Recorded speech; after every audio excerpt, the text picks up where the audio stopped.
Buongiorno a tutti, benvenuti al Senato della Repubblica Italiana, benvenuti in questa sala che è la sala Nassirya, che come vedete ai vostri fianchi sia da una parte che dall'altra, da una parte è dedicata a tutti i caduti delle missioni italiane all'estero e dall'altra parte, proprio dal nome della sala Nassirya, proprio gli italiani caduti nel corso dell'operazione Antica Babilonia. Parto da questo presupposto perché pensavamo che queste cose non potessimo vederle più a livello europeo e qui vicino a noi o in altre parti del mondo, ma purtroppo ancora oggi la problematica della pace è uno degli aspetti importanti e fondamentali per la nostra libertà, per la nostra democrazia, e credo che questa sala proprio raccoglie tutti questi aspetti e questi valori.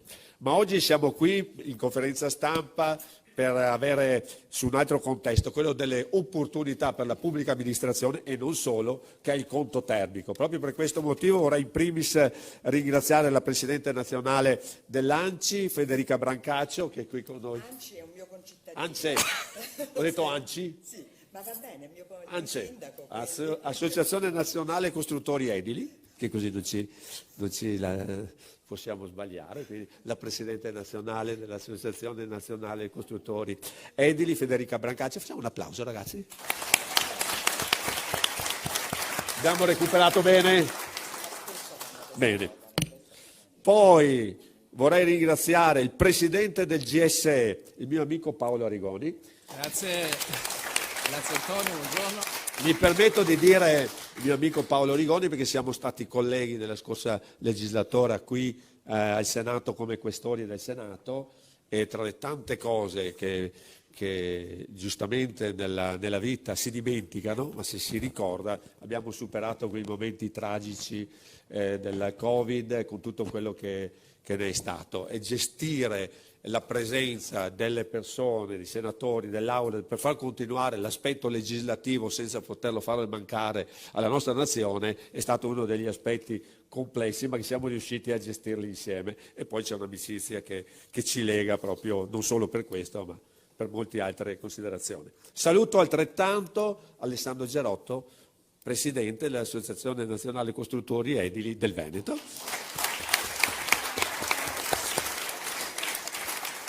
E poi Monica Grosselle, che è la Presidente dell'Associazione Nazionale Costruttori Edili di Padova, assieme con tutti gli altri amici costruttori dell'università che vedo e di qualsiasi altro contesto che partecipano, dei comuni. C'è anche il sindaco di Campodarsego, c'è l'assessore di Teoro, l'assessore di San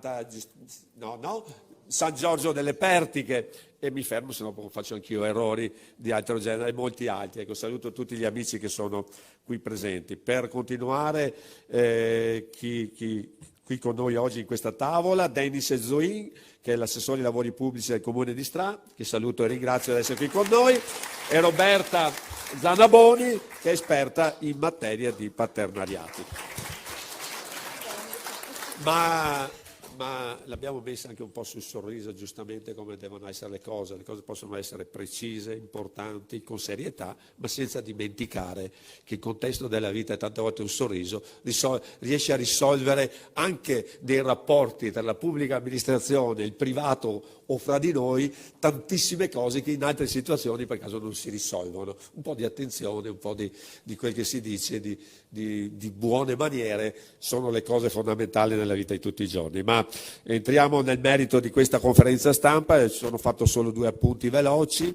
Io credo che la riqualificazione del patrimonio pubblico sia uno degli aspetti fondamentali che abbiamo di fronte a noi, e altrettanto quello che può essere un rapporto importante tra quello che è la pubblica amministrazione e chiaramente il privato. Le due cose non sono in competizione, non sono in contrasto, ma sono in netta collaborazione. Credo che questo possa essere uno degli aspetti importanti, e quindi il PPP, che è il partenariato pubblico e privato, sigla, dopo faccio... se no prendo già le bacchettate, no, dalla Presidente, è una delle cose veramente importanti. E quindi altrettanto quello che è stato stanziato per quello che riguarda il conto termico sono 900 milioni annui, di cui 400 milioni dedicati alla pubblica amministrazione, che non siano risorse importanti, ma al di là delle risorse proprio il concetto che ci andiamo a prendere, che diventa fondamentale, almeno secondo quello che è stato anche la volontà del legislatore. E ricordiamo che sui comuni sopra i 15.000 abitanti si mantiene il 100% del contributo per le scuole, le RSA, le strutture sanitarie e il 65% per gli altri edifici, mentre per i piccoli comuni sotto i 15.000 c'è la possibilità di avere il 100%. Ditemi se sbaglio. Sarà così. Sarà così, straordinario. Sotto i 15.000 abitanti si può avere il 100% della risorsa, e credo che questo, dopo ci sono tutta una serie di altre cose, ma tecnicamente entreranno i tecnici, io mi fermo su queste due considerazioni. Sicuramente il conto termico è uno strumento flessibile che permette tra l'altro tutta una serie di interventi di demolizioni, di costruzioni, multi-interventi, riqualificazione energetica, sismica, combinata, come si suol dire, e viene attivato direttamente dalla pubblica amministrazione o attraverso una ESCO, e credo che anche questo sia un altro degli aspetti importanti e fondamentali, ed è cumulabile con tutta una serie di altri interventi pubblici e sicuramente rappresenta un grande volano in questo momento, e lo stesso se c'è il partenariato pubblico-privato. No, stavo dicendo che stai praticamente dicendo tutto tu, stai spoilerando. Allora, proprio per questo motivo mi finisco qui, quindi levo le ultime parti, lascio tutto ai colleghi e amici. Io pensavo di fare una piccola... No, stiamo scherzando, no, stiamo scherzando, ma è giusto così. Io credo che sia una grande opportunità, al di là di tutte di tutte le questioni. È sicuramente, dobbiamo avere l'attenzione sulla semplificazione, sulla burocrazia, anche qui delle cose da fare, perché sennò diventa veramente complesso poterle realizzare, ma altrettanto è un aspetto fondamentale per quello che riguarda appunto i rapporti, un nuovo patto, chiamiamolo così, che ci deve essere tra il pubblico e il privato. Io credo che questo sia uno dei contesti fondamentali che abbiamo di fronte a noi per il prossimo futuro. E su questo vi ringrazio e do la parola al Presidente del GSE, Paolo Arrigoni. Grazie. Grazie Antonio, buongiorno a tutti. Saluto in particolare la Presidente Brancaccio, gli altri rappresentanti di ANCE Veneto. Grazie ad Antonio per avermi invitato in questo ruolo di Presidente del Gestore dei Servizi Energetici a tenere un piccolo intervento sullo strumento del conto termico. Penso che conosciate tutti chi è, che cosa fa il Gestore dei Servizi Energetici. Dico solo due cose: è una società pubblica, siamo il braccio operativo del governo, siamo i garanti e promotori dello sviluppo sostenibile nel Paese, svolgiamo tantissime attività che a me piace ricondurre in 4 direttrici: uno, il monitoraggio della transizione energetica; l'operatività, cioè la gestione di tanti meccanismi di incentivazione in conto esercizio, sono oltre una trentina, tra sviluppo di rinnovabili, efficientamento energetico e mobilità sostenibile. Gestiamo tante linee di investimento del Piano Nazionale di Ripresa e Resilienza, tra cui per esempio anche Transizione 5.0, e facciamo il supporto al MASE, che è il nostro Ministero di riferimento, alle imprese, non solo alle associazioni di categoria ma anche alla singola impresa, alle pubbliche amministrazioni centrali e locali.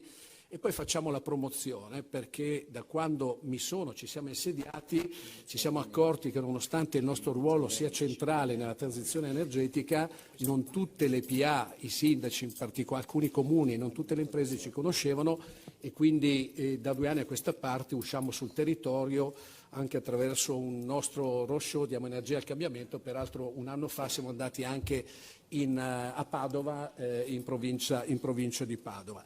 Siamo in transizione energetica, abbiamo degli obiettivi molto sfidanti al 2030, peraltro la quota di rinnovabili media tra il settore termico, elettrico e trasporti deve arrivare al 39% sui consumi finali lordi. Sottolineo che nel 2022 l'ultimo dato disponibile era del 19%, quindi ci rimangono 8 anni, ci metto pure il 2023 e il 2024, ma i dati non ci sono ancora consolidati, 8 anni per fare un salto di 20 punti percentuali in termini di incremento di quota di rinnovabili nei consumi finali lordi.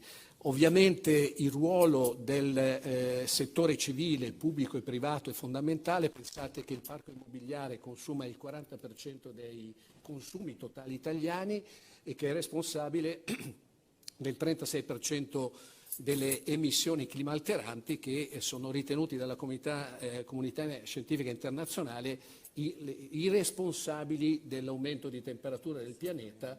Noi stiamo facendo la transizione energetica a livello italiano, europeo e mondiale per cercare di limitare l'aumento di temperatura alla fine di questo secolo. Quindi ci muoviamo in tal senso. Ovviamente i driver, le direttrici d'azione sono molteplici, sviluppo di rinnovabili, maggiore elettrificazione, sviluppo delle reti, sviluppo di mobilità sostenibile, possibilmente sviluppo dell'idrogeno, della cattura, dello stoccaggio della CCS, ma in primis attraverso l'efficientamento energetico che fortunatamente da un po' di tempo a questa parte sta avendo il supporto, la considerazione principale, cioè si parla sempre più di energy efficiency first, cioè l'efficientamento energetico al primo posto, perché l'energia rinnovabile migliore è quella che non si consuma, e quindi giusto investire in efficientamento energetico, perché gli investimenti, se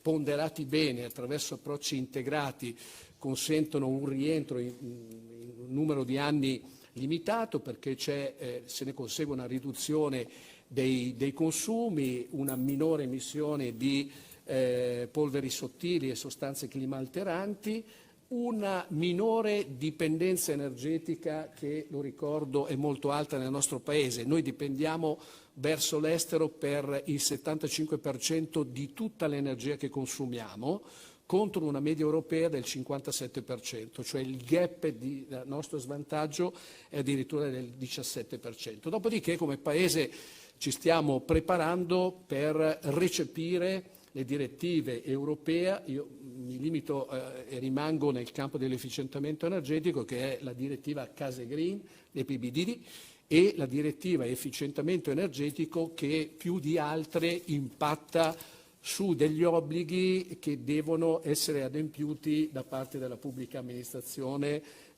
centrale e locale. Quindi noi dobbiamo ragionare tutti facendo sistema affinché l'efficientamento energetico, gli obblighi sottesi dalle direttive possano diventare un'opportunità e non delle sconvenienze, per non dire altro. Il ruolo del GSE sull'efficientamento energetico si attua sia attraverso il conto termico dal 2013, attraverso il meccanismo dei certificati bianchi, perché sulla PA noi possiamo intervenire per finanziare, che ne so, la sostituzione del parco veicolare, il rifacimento della illuminazione pubblica, piuttosto che fare efficientamento energetico sul servizio idrico integrato. Sul conto termico attraverso il PREPAC, che è il programma di riqualificazione del patrimonio pubblico delle amministrazioni centrali. Noi siamo in supporto insieme ad Enea al MASE per intervenire sugli immobili della pubblica amministrazione centrale, ma ci sono anche per esempio il teleriscaldamento efficiente, c'è lo sviluppo delle rinnovabili, pensando di lavorare come si deve fare verso un sistema più integrato. Noi stiamo cercando di supportare i nostri stakeholders, in questo caso la pubblica amministrazione, nel progettare bene interventi di manutenzione, messa in sicurezza, adeguamento della normativa, come si diceva prima, superamento barriere architettoniche, antincendio, adeguamento sismico, rimozione amianto, per puntare a una riduzione dei costi, alla riqualificazione del patrimonio immobiliare per una sua valorizzazione, e aiutiamo le amministrazioni, gli uffici tecnici a fare pianificazione, fare programmazione, progettazione, dare una mano, supporto per l'appalto e fare le realizzazioni. Sul conto termico, e vado a concludere, anch'io dico 2 o 3 cose sul conto termico attualmente in vigore.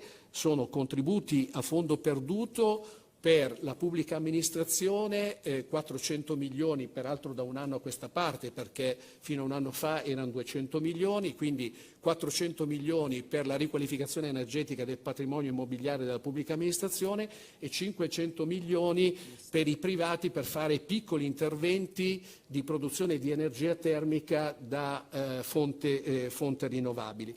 Ricordo che la modalità di accesso per la pubblica amministrazione è l'accesso diretto a interventi conclusi entro 60 giorni dalla fine dei lavori, oppure su prenotazione a lavori in corso o in fase di progettazione. Questo consente, di coprire il quadro economico dell'opera con una parte di risorse che provengono dal conto termico. L'accumulabilità è una cosa su cui lavoriamo molto apprezzata da parte dei sindaci e non solo, cioè fare sinergia tra il conto termico e le altre linee di investimento, soprattutto del Piano Nazionale di Ripresa e Resilienza, quindi linee di investimento nazionali piuttosto che regionali.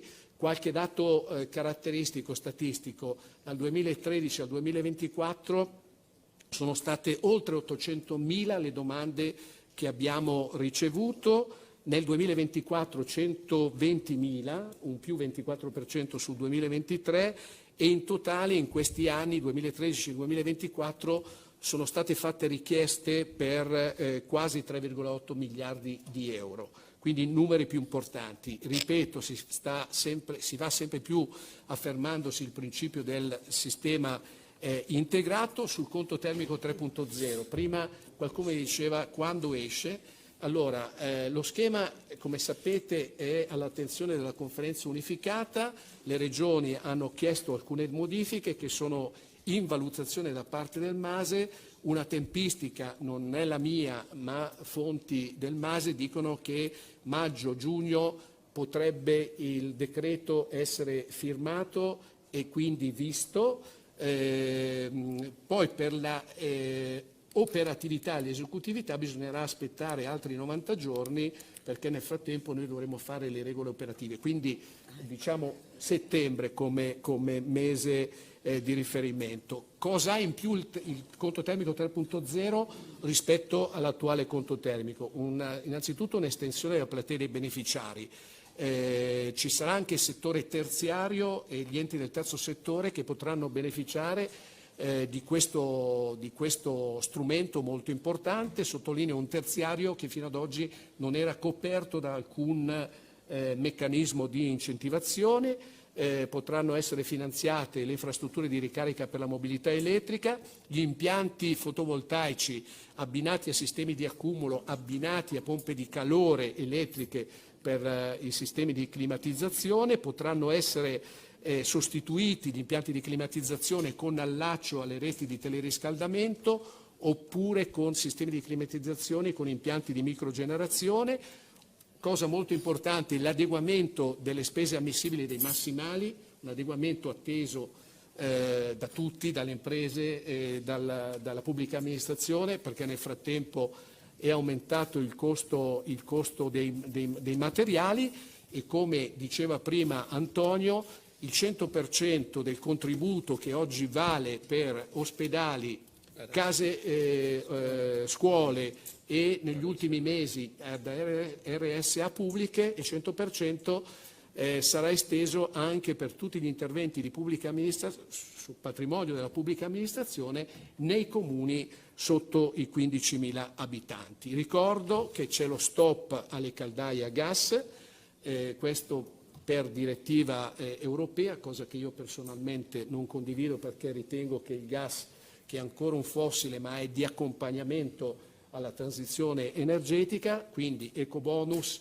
che è stato prorogato con la legge di bilancio, non prevede più il finanziamento delle centrali a gas, ma nemmeno il conto termico, e quindi di questo bisognerà tenerne conto. Finisco per dire che come pubblica amministrazione il conto termico Ci sono tanti altri strumenti, non c'è il tempo, oggi è dedicato al conto termico, ma invito veramente tutti all'integrazione con le rinnovabili, in particolare sfruttando le configurazioni di autoconsumo per la condivisione di energia rinnovabile, ovvero le comunità energetiche, ovvero i gruppi di autoconsumo collettivo, che sono delle mini CER che si possono sviluppare all'interno di un condominio, ma visto che si parla di pubblica amministrazione, anche la terza configurazione delle CACER, che è l'autoconsumo individuale a distanza, che è una configurazione che beneficia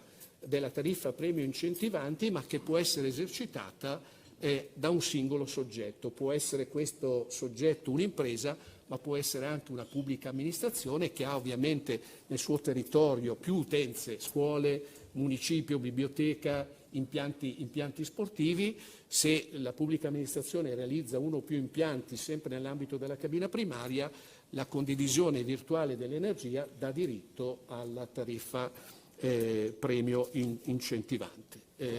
Forse ho parlato anche troppo, 12 minuti, grazie per l'attenzione.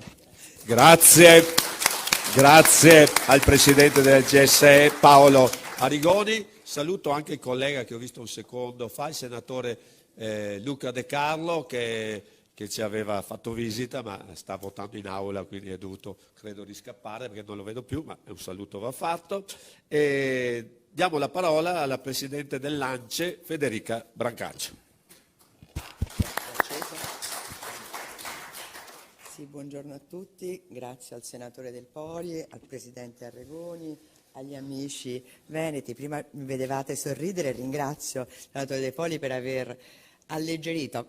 Il tema è serio, ne parleremo seriamente, ma ne possiamo fare con il sorriso, perché dicevo, sono in quota mezzogiorno, cioè non sono il Presidente nazionale, ma voi lo sapete che tra l'altro con voi vado molto d'accordo, quindi è davvero un piacere. Il Presidente Arrigoni credo che abbia fatto una presentazione, ovviamente, completissima ed esauriente, quindi io non tornerò su alcuni passaggi, ma mi tocca il compito di ovviamente dire che il conto termico è uno degli elementi per raggiungere quegli obiettivi che ci dà l'Europa e che si è data anche il Paese. È un pezzo di qualcosa di più ampio che noi chiediamo, ma nel senso che noi chiediamo una visione, cioè una strategia complessiva rispetto all'efficientamento energetico, e qui devo aggiungere anche non solo. Siamo un paese comunque a rischio sismico, quindi io dico sempre attenzione a non spingere anche con le nostre richieste solo sulla parte dell'efficientamento energetico, perché altrimenti c'è il rischio che poi non si vada a intervenire in quelle strutture magari vetuste che hanno bisogno di interventi. L'altra questione molto importante, che c'è un'apertura al terziario, al privato, e in questo nuovo provvedimento ci sono una serie di miglioramenti anche per quanto riguarda i massimali. Grandissima attenzione, noi veniamo fuori da un periodo di bonus, di super bonus, poi forse tra qualche anno a mente più serena saremo anche in grado di fare delle valutazioni, però quello che sappiamo è che non aver inserito dall'inizio l'obbligo di imprese qualificate, laddove c'era anche un solo euro di contributo pubblico, è stato un disastro. Noi l'abbiamo chiesto dall'inizio, non ci torniamo su perché non è stato inserito, però facciamo tesoro dell'esperienza. Quindi grande attenzione, chiunque che sia nella pubblica amministrazione, diciamo, immagino che siano lavori pubblici comunque, per cui lì già è scontato. Invece laddove c'è il privato, obbligo di qualificazione dell'impresa che va a eseguire questi lavori, poi una serie anche di domande o di chiarimenti, visto che c'è comunque un decreto in approvazione decisamente che recepisce anche alcune richieste nostre. Si parla di partenariato pubblico-privato, poi ne parleremo. Non è ben chiaro come si possa, ma ho visto che per fortuna avremo forse chi ci illumina, perché il partenariato pubblico-privato, in una situazione in cui gli investimenti pubblici in futuro, diciamo, avranno sempre più difficoltà, è fondamentale riuscire ad attrarre investimenti privati, a spingere sul partenariato.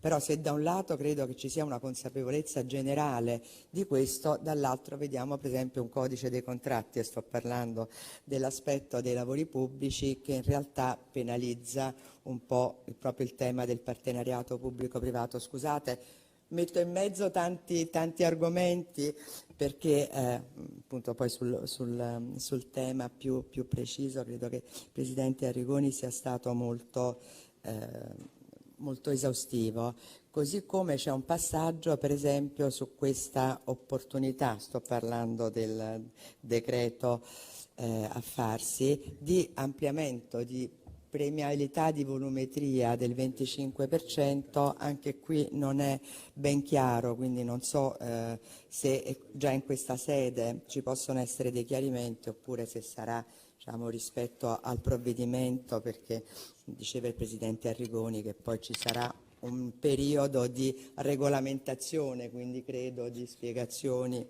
su questo. Perché solo terziario? Chiedo perché solo terziario.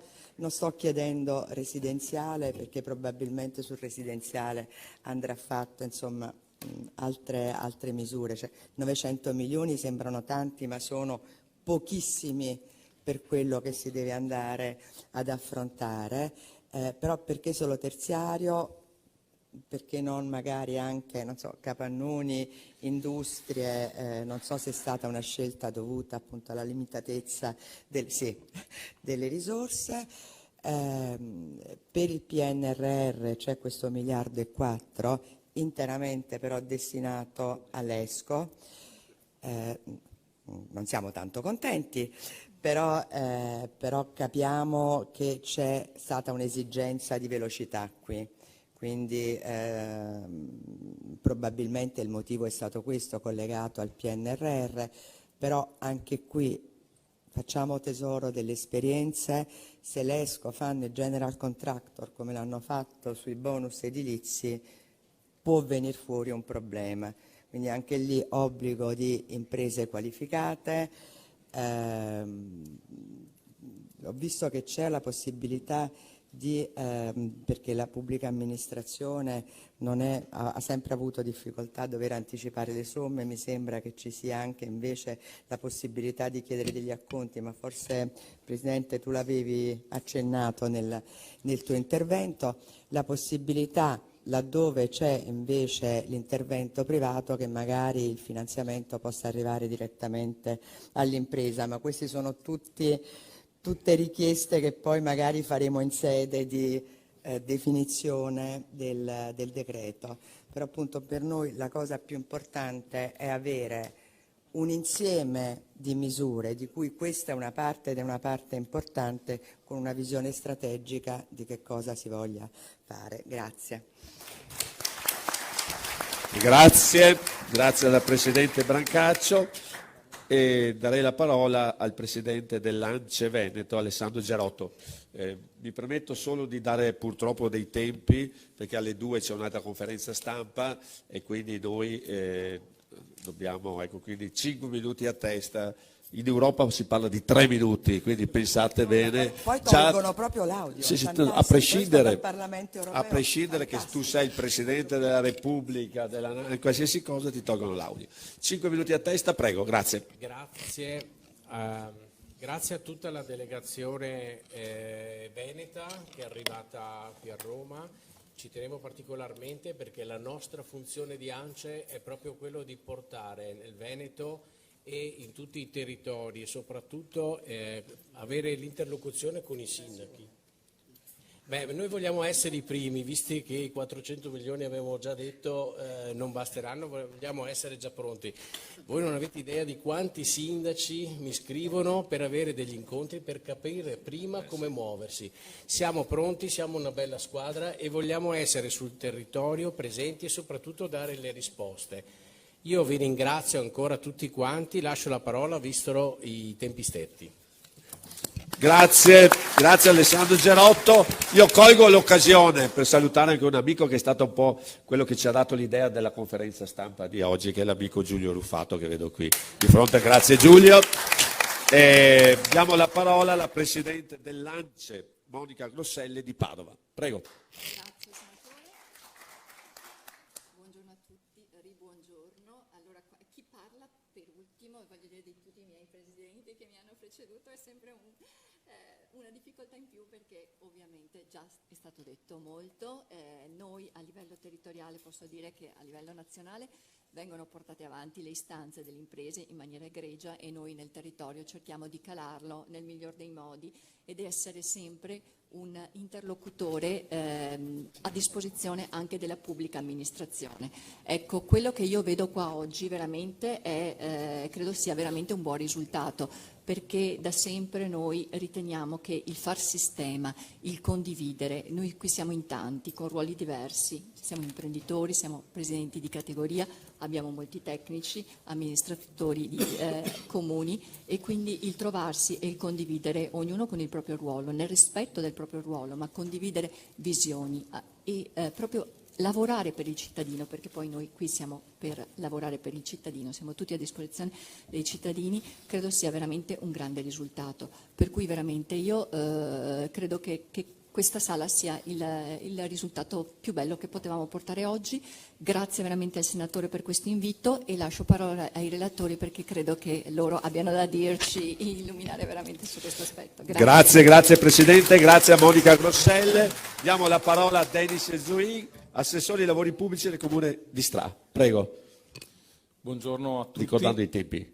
Sì, cerco di andare più veloce possibile. Daremo alcuni spunti di riflessione per quanto riguarda il partenariato pubblico-privato, il conto termico e la visione del nuovo conto termico e il connubio tra i due, perché potrebbe diventare veramente il motore trainante per il futuro.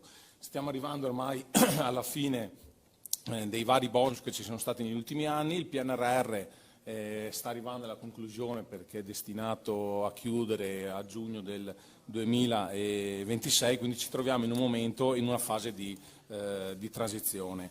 In questo contesto il partenariato pubblico-privato potrebbe emergere come una modalità fondamentale per continuare a stimolare gli investimenti verso la transizione ecologica.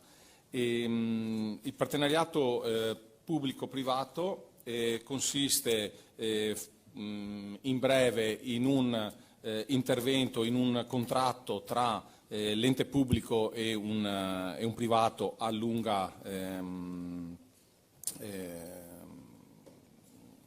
periodo. Lo sbalzo finanziario è quasi tutto sbilanciato verso l'ente privato, la gestione e il progetto a carico della parte privata, mentre al pubblico resta il compito di definire gli obiettivi e di verificarne l'attuazione. I vantaggi sono notevoli perché... Mi permetto di interromperti un microsecondo, è arrivato il collega Raffaele Speranzon, che è il collega di Venezia. Senatore, se vuoi fare un saluto a tutta la platea, che ci sono anche i tuoi. Stavo facendo i gesti che abbiamo una votazione. No, saluto così informalmente, però purtroppo il mio dovere di senatore mi chiama in aula. Io sostituisci anche me, è troppo gentile. Era un gesto, è stato malinterpretato. No, ma fa piacere che sei venuto a salutare tutta l'assemblea dell'ANCE, rappresentanti dell'ANCE del Veneto, e la Presidente nazionale e il Presidente del GSE. Grazie per essere stato con noi. Grazie.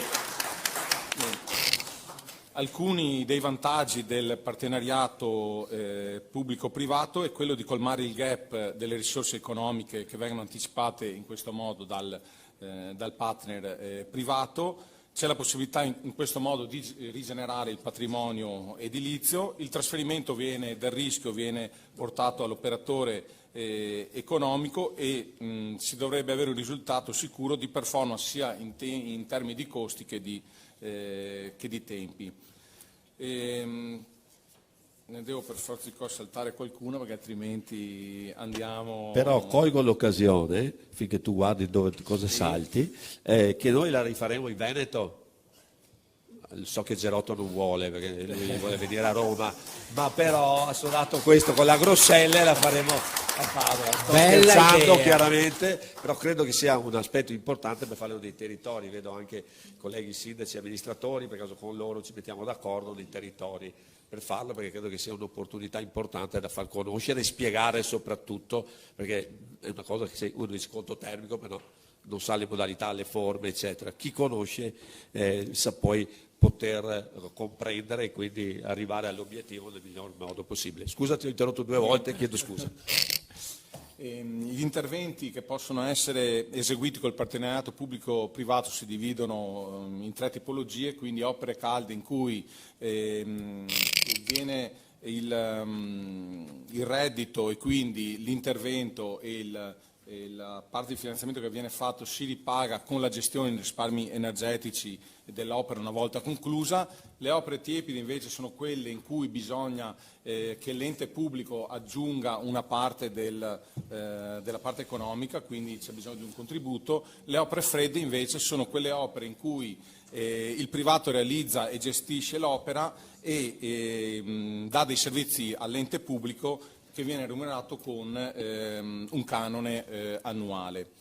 La durata, come dicevo prima, è una concessione medio-lunga, mediamente va tra i 5 e i 25 anni, la durata viene calcolata in modo tale che vi sia garanzia di un congruo recupero sia dell'investimento fatto e anche un ritorno sul capitale che è stato investito dalla parte privata.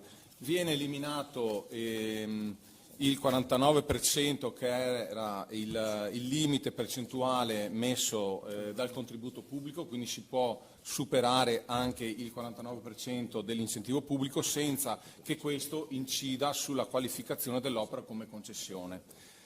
Quindi ci troveremo da una parte l'ente pubblico che definisce gli obiettivi e le scelte e su cosa andare a riqualificare, e supervisiona tutte le procedure sia di affidamento che contrattuali, invece il partner privato deve mettere in campo tutte le risorse disponibili, quindi competenze, risorse umane, e mantiene i rischi connessi alla gestione, garantendo assolutamente gli obiettivi e i risultati prefissati in fase di accordo.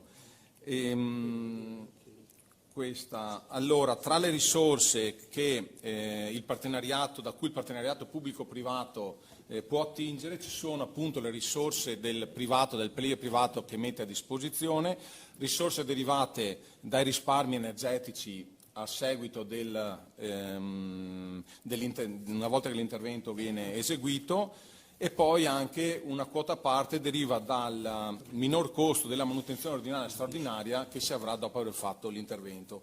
Fra le varie opportunità messe a disposizione ritroviamo il conto termico che è uno strumento significativo, in questo dà dei finanziamenti a fondo perduto specifici per riqualifiche energetiche e può rappresentare una leva fondamentale per l'efficientamento energetico futuro. Chi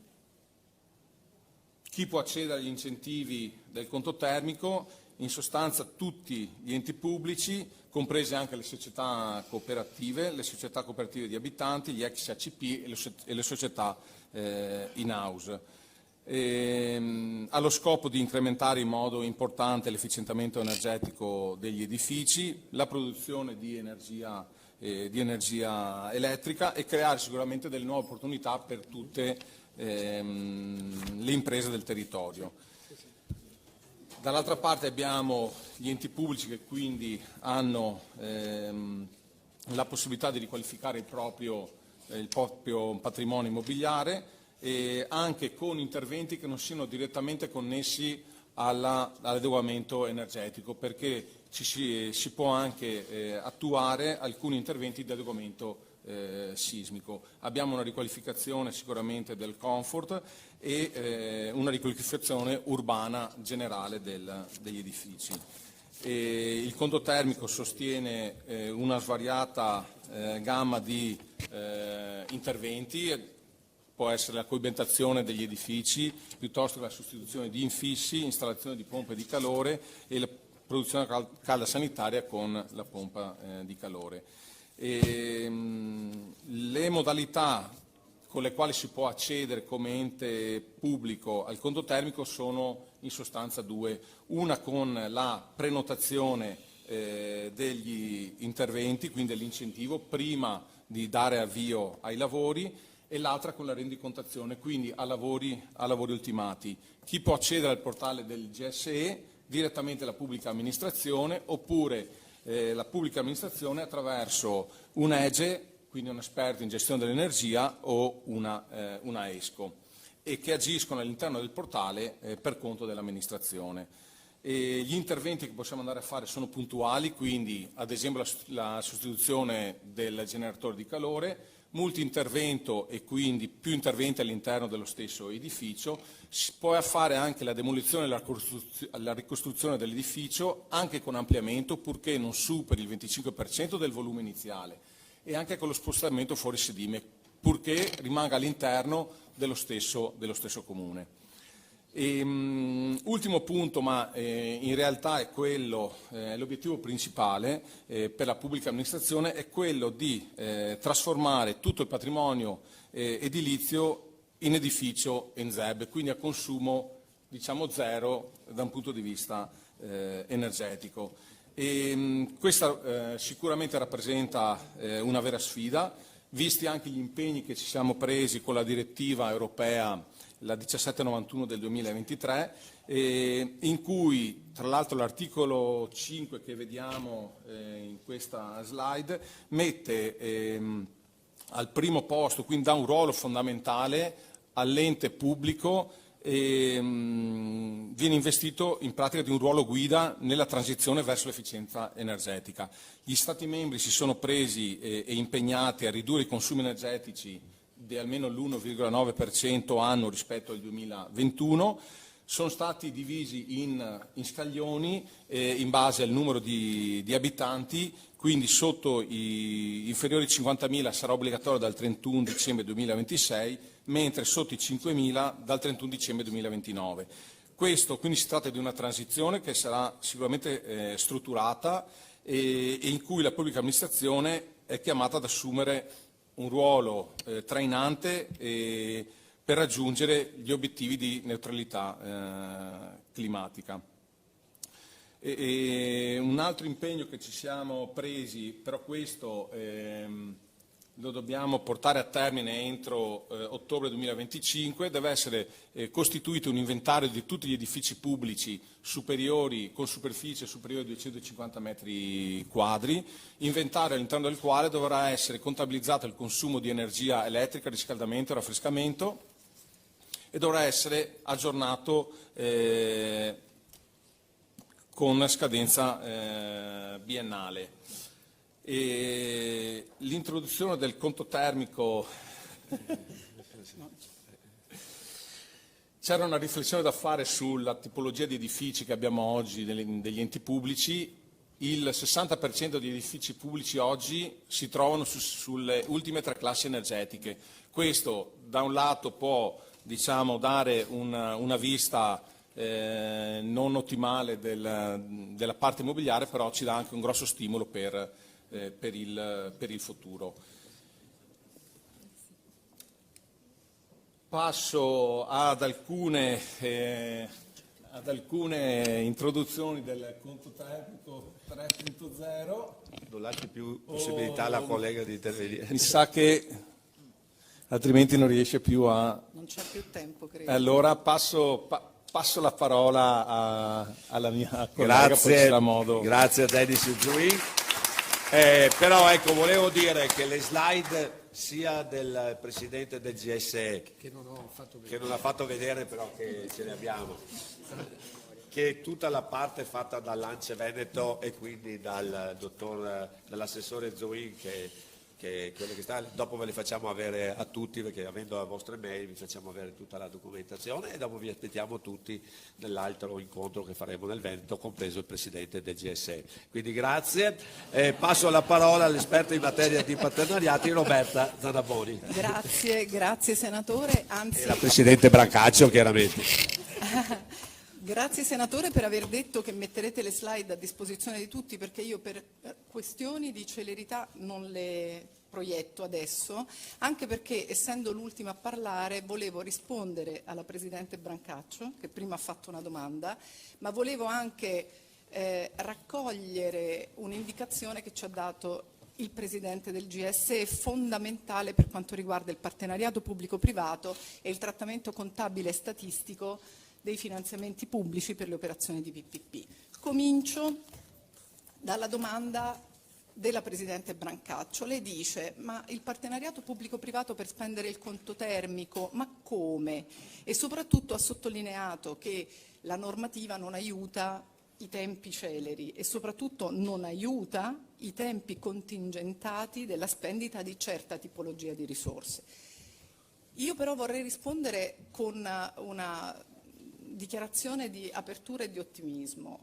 Personalmente uso il partenariato pubblico-privato per spendere il conto termico da molti anni, in maniera efficace. Anzi, il conto termico, così come altre forme di incentivo, altre forme di finanziamento, sono diventate il modo per consentire alla pubblica amministrazione di cominciare a monetizzare il risparmio energetico generato dagli investimenti di efficientamento prima che il concessionario abbia finito il suo ruolo, perché le prime operazioni di partenariato pubblico-privato che abbiamo fatto in questo Paese per l'efficientamento energetico degli edifici e delle reti di pubblica illuminazione le abbiamo fatte con incentivi o senza incentivi, basate sul costo storico degli enti. Arriva il concessionario e dice con questo volume di investimenti si risparmia tanto, in questo numero di anni io recupero l'investimento e ti lascio il patrimonio efficientato.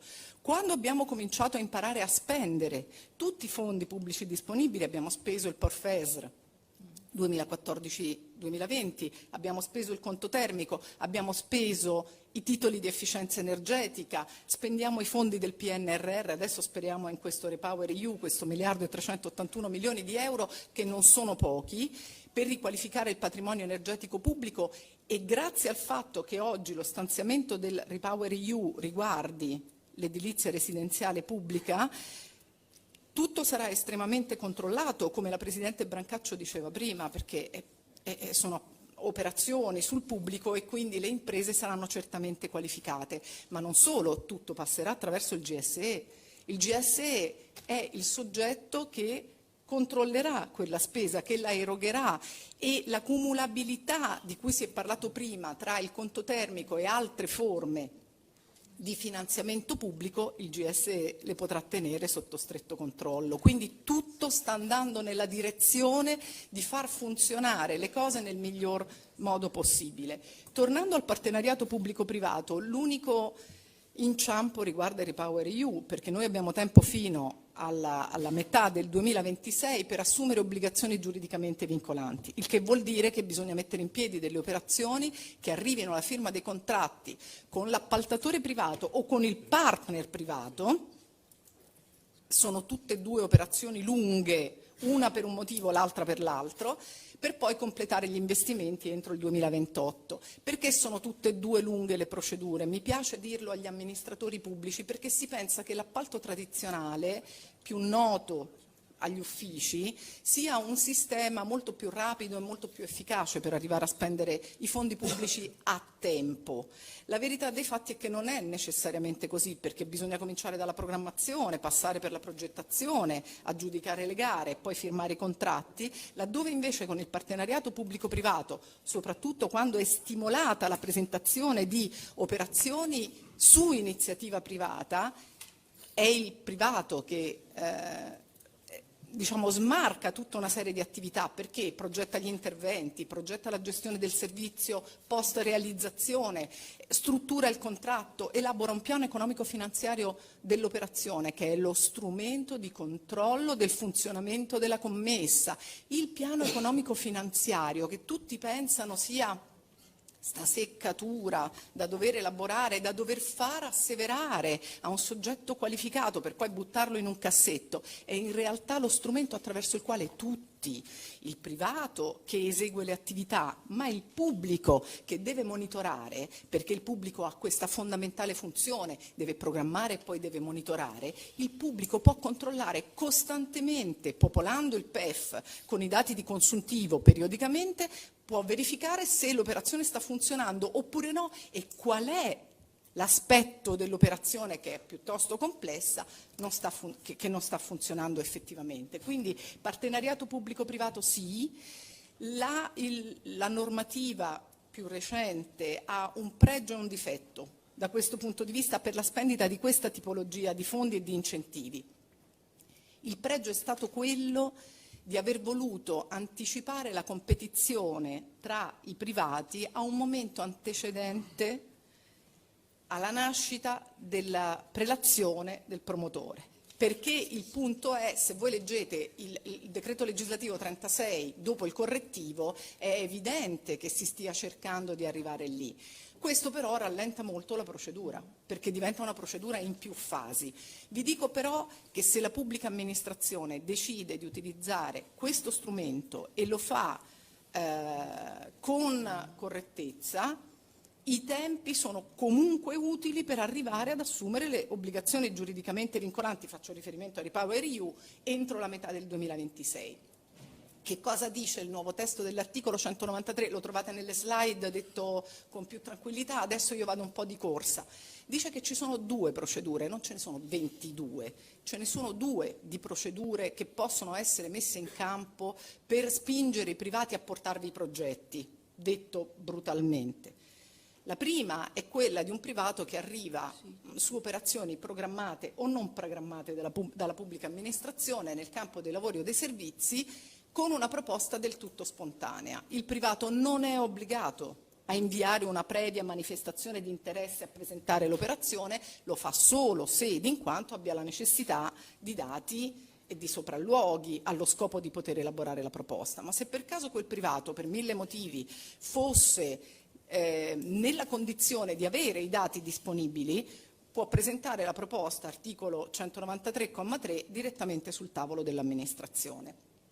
Lì si apre quella fase piuttosto lunga nella quale l'amministrazione cosa fa? Prende la proposta di questo signore che fino a che non è dichiarato di pubblico interesse è sempre un proponente, anche se la nuova normativa lo chiama promotore. Ma perché poi la nuova normativa lo chiama promotore? Perché il primo proponente spontaneo in realtà diventa promotore nel momento stesso in cui l'amministrazione prende il plico, lo apre, per verificare che contenuto abbia e se sia di pubblico interesse, perché la legge dice che l'amministrazione apre alla sollecitazione di altre proposte dal mercato da mettere in competizione con la prima dopo una dichiarazione di pubblico interesse, e la dichiarazione di pubblico interesse è esattamente quel provvedimento che dice che quella proposta che è stata presentata per prima non sta facendo perdere del tempo all'amministrazione, l'amministrazione l'ha valutata come ricevibile, perché deve essere completa, deve essere presentata da soggetti adeguatamente qualificati. È una proposta fattibile perché ha dei contenuti che la rendono eseguibile per raggiungere degli scopi ed è di pubblico interesse. Solo allora l'amministrazione apre al resto del mercato. E perché quel primo proponente si chiama promotore? Perché diventa subito titolare di un diritto di prelazione, oserei dire, instabile.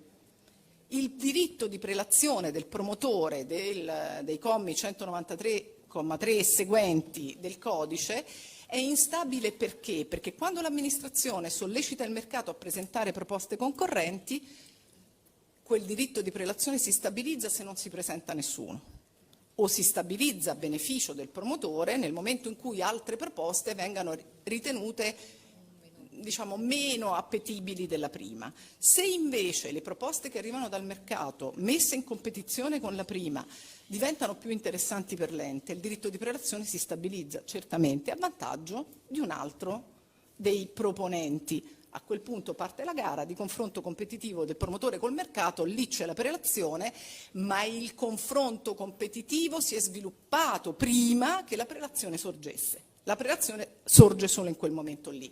Non vi scoraggiate, il tempo c'è. Capisco quello che è stato detto prima, tutti i sindaci ci stanno chiedendo in anticipo quando usciranno i provvedimenti, che contenuti avranno, perché vogliono essere pronti.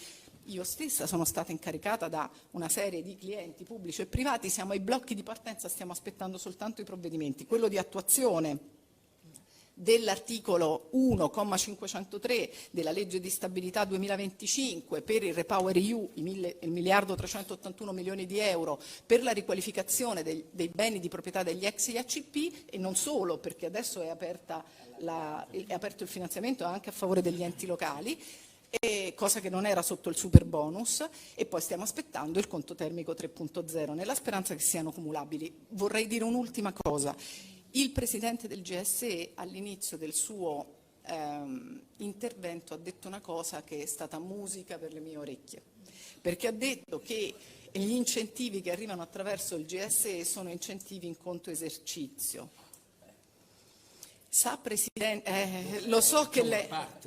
Una parte, però per noi, io sto parlando della pubblica amministrazione e la Presidente di ANCE sa già dove voglio arrivare. Per noi sapere che l'incentivo conto termico 2.0, il 3.0 che verrà, è da considerarsi in conto esercizio anziché in conto investimenti, ci aiuta nel trattamento statistico e contabile delle operazioni di PPP, perché altrimenti noi continuiamo con questo equivoco, perché la Presidente di ANCE ha ragione quando dice ma il PPP per spendere sti fondi, ma come? Perché ci sono una serie di ostacoli che dobbiamo superare. Il primo, qualcuno che sostiene che quando arriva questa forma di incentivazione il PPP smette di essere un PPP. Io continuo a sostenere che non è vero, il PPP resta dal punto di vista sostanziale partenariato pubblico-privato se i rischi sono correttamente allocati sul partner privato della pubblica amministrazione.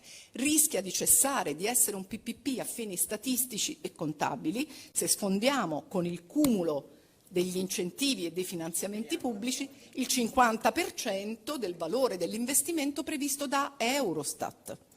Manuale Eurostat, lancio l'ultima suggestione, vi prego, è pubblicato solo in inglese, come tutti gli atti di Eurostat. Molti in Italia non lo leggono. Se lo leggono non lo comprendono e non si prendono la responsabilità di tradurselo. Chiediamo a Istat di fare la traduzione ufficiale del manuale Eurostat. La mia traduzione non vale niente. Abbiamo bisogno che l'amministrazione abbia in mano il documento scritto in italiano dal quale possa comprendere quali siano i meccanismi di contabilizzazione, ovviamente prima di tutto sui loro bilanci, poi a fini statistici ci si arriva anche con il vaglio di tutta una serie di altri enti, però intanto gli enti locali hanno bisogno di iscrivere correttamente sul proprio bilancio un'operazione di partenariato pubblico-privato finanziata in qualsiasi modo dal settore pubblico e non devono tremare tutte le volte che arriva la Corte dei Conti a fare un'ispezione. Io vi ringrazio. Grazie a Roberta Zanaboni che ha dato alcuni flash di riflessione molto importanti. Non so se il Presidente vuole aggiungere qualcosa, Presidente Arrigoni. Allora, alla Presidente Brancaccio, con ANCE abbiamo recuperato 10 minuti. Abbiamo un rapporto di collaborazione ancorché non formale ma sostanziale, peraltro stiamo lavorando perché ci sia un protocollo di collaborazione. Domandava prima perché non il terziario, perché solo il terziario, l'ampliamento del conto termico.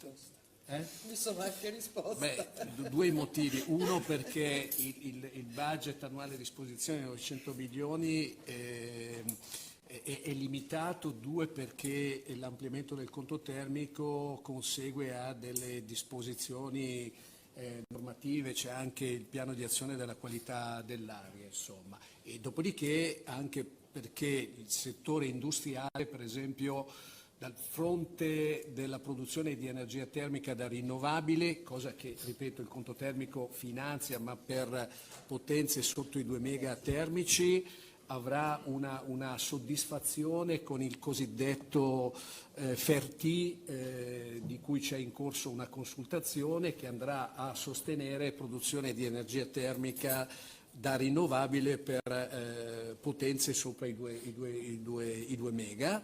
E l'altra cosa perché l'industria in generale, le imprese possono beneficiare, ancorché diciamo lo strumento sia un po' complesso, di transizione 5.0, no? Che va a finanziare interventi di efficientamento energetico e interventi che consentono la trasformazione digitale. Un'ultima cosa per dire che noi siamo stati ingaggiati per essere il gestore di 5.0 e monitorare 4.0, perché il MEF non vuole più avere a che fare con vicende drammatiche come i superbonus, dove c'era la spesa pubblica fuori controllo e c'era la ed è cessione anche del credito fondamentalmente ed è dello anche Stato. forse per questo che il contraccolpo di quel superbonus ha portato in legge di bilancio a rivedere a ribasso l'ecobonus, no? Con percentuali più ridotte, ma io ritengo, lo dico perché so che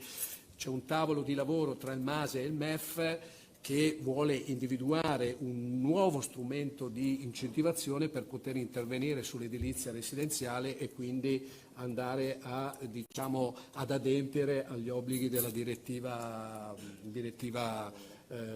EPBD. Insomma, l'ultima cosa, i 900 milioni sul conto termico, a me piace sempre sottolinearli, non finiscono in fiscalità generale, ma sono sugli oneri di sistema delle bollette del gas, così come molti di quei contributi che noi eroghiamo in conto esercizio sul lato elettrico finiscono sugli oneri di sistema.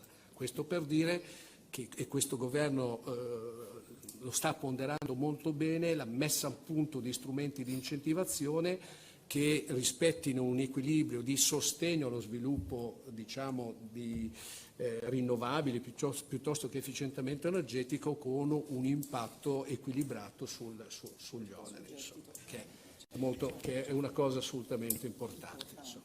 Grazie Paolo, grazie a tutti gli intervenuti, grazie a tutti voi che siete stati qui con noi. Io ho pensato di dare ai relatori un piccolo pensiero, che così in velocità ne diamo a uno, dopo vi Facciamo una foto? Facciamo una foto.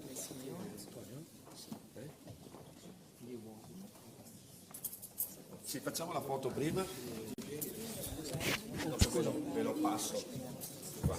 Perfetto. Scusiamoci. Facciamo una foto. Prego, perfetto. Eccoci. Sì, sì.